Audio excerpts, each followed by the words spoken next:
PCOS ഉള്ള ആളുകളെ ചിലപ്പോൾ നമുക്ക് മുഖം നോക്കിയാൽ മനസ്സിലാവാറുണ്ട്.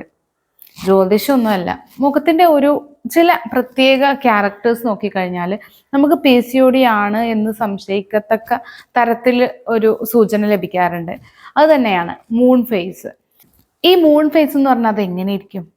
അതെ, തടിച്ച് വീർത്ത് ഈ ഡബിൾ ചിന്നായിട്ട് ഈ ഒരു ഭാഗം ഭയങ്കര ഫ്രഷ് ആയിട്ടൊക്കെ നമുക്ക് പെട്ടെന്ന് തന്നെ കണ്ടാൽ ഐഡന്റിഫൈ ചെയ്യാൻ കഴിയുന്ന ഒരു ഫേസിന്റെ ഷേപ്പ്. അപ്പൊ ഈ മൂൺ ഫേസ് ഒരിക്കലും നമ്മളുടെ അമിതവണ്ണം കൊണ്ടോ അല്ലെങ്കിൽ കൊഴുപ്പ് കൂടുതലായിട്ട് അടിയുന്നത് കൊണ്ടോ വരുന്നതല്ല, പകരം ഹോർമോൺ ഇംബാലൻസ് കൊണ്ട് മാത്രം വരുന്നതാണ്.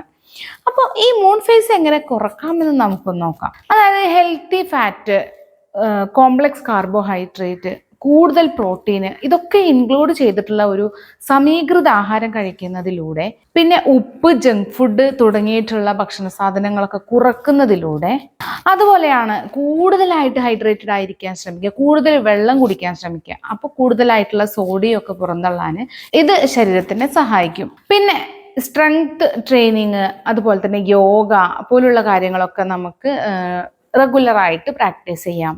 പിന്നെ മെയിൻ ഒരു കാര്യം, മാനസിക സമ്മർദ്ദം അല്ലെങ്കിൽ ആ ഒരു മെന്റൽ സ്ട്രെസ് കുറക്കാൻ വേണ്ടിയിട്ട് നമ്മൾ ഒരുപാട് കാര്യങ്ങൾ നമുക്ക് ചെയ്യാം. ബ്രീത്തിങ് ടെക്നിക്ക് പോലെ, യോഗ, മെഡിറ്റേഷൻ പോലെ, മൈൻഡ്ഫുൾനെസ് പോലെ ഒരുപാട് കാര്യങ്ങൾ നമുക്ക് ചെയ്യാനായിട്ട് പറ്റും. ഇനി പ്രധാനപ്പെട്ട മറ്റൊന്നാണ്, 8 മണിക്കൂറെങ്കിലും നമ്മൾ ഒരു ഡീപ്പ് സ്ലീപ്പ് നമുക്ക്, അല്ലെങ്കിൽ ഒരു ക്വാളിറ്റി സ്ലീപ്പ് നമുക്ക് കിട്ടുന്നുണ്ട് എന്ന് നമ്മൾ ഉറപ്പ് വരുത്തുക.